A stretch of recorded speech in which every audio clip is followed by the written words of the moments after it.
Well, it can be a struggle day and night for millions of mums and dads to get their babies to sleep. Now, the world's first guidelines for kids' sleep have been created by the Federal Department of Health.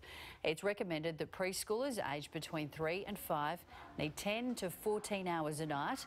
Toddlers should get up to 14 hours, while babies need between 14 and 17 hours a day.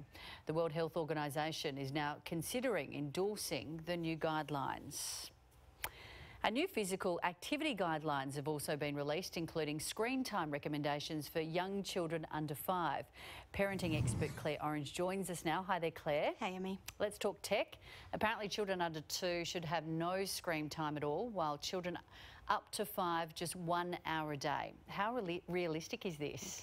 Well, you know, I think in some cases it is realistic. Maybe if you're out during the day and school's on, that's all good. And for our 0s to 2s, yep, I think it's realistic. After that, you know, what about sick children or just having some parent downtime, some time to yourself, having a conversation? Gee, the screen is useful. So I'm going to say that I might have been guilty in that 3 to 5 of sometimes a bit more than an hour a day. So I could cook and plan a meal, actually just do anything like an adult. So we should aim for it, yep. That's what we should be doing. Is it realistic? Probably not in most families. I'm absolutely with you on that, particularly when you do have sick children. And if you are watching television, should it be educational? Well, I would say that most programs we're going to put a child in front of are going to be educational by default. That's what most children's programs are designed for.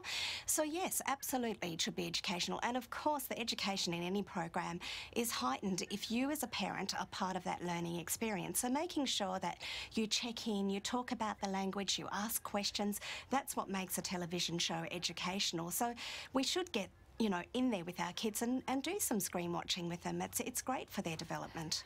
What do you believe are the consequences of too much screen time?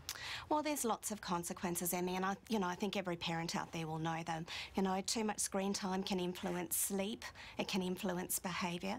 Most certainly it can influence language development, which is really the biggest part of the 0 to 5, is they're learning a whole entire language. And that means that they've got to be communicating with us, with their peers, and they're not going to get that communication skill off screen time. And of course, you know, there's the physical stuff.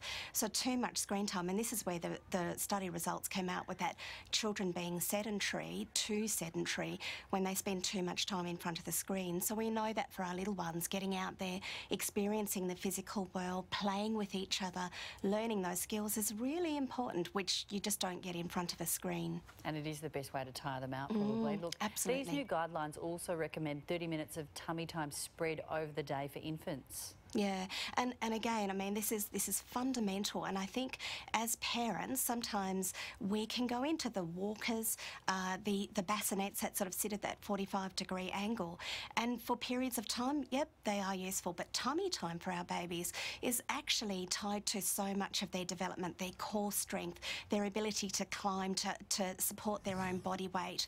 So that tummy time, that 30 minutes a day, as a minimum, should be started early, can be started within the first couple of weeks of life with our little babies, of course supervised, but making sure that that head and neck strength and that core strength is developing. It's tied to so many aspects of their later development, can't be understated. Yeah, no, great advice there. Claire, thanks for coming in. Thanks, Emmy.